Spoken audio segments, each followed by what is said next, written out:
Lunch back பண்ணிக்கலாம். சுட சுட சாதம்,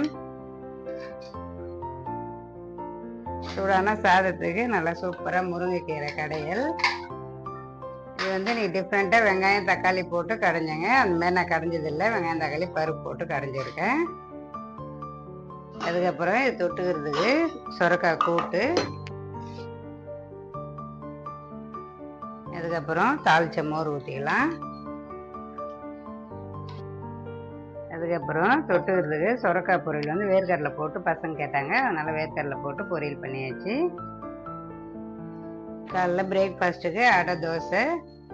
இது எல்லாமே இருந்ததுங்க. ராகி, கடலைப்பருப்பு, துவரம்பருப்பு, தேனை அரிசி எல்லாம் இருந்தது. எல்லாத்தையும் போட்டு ஊற வச்சு அரைச்சி ஒரு அடை தோசை செஞ்சாச்சு. அதுக்கு தொட்டுக்கிறதுக்கு நல்லா சூப்பராக ஒரு தேங்காய் சட்னி. சூப்பராக லஞ்சு பாக்ஸ் ரெடி முடிஞ்சு நாளை என்ன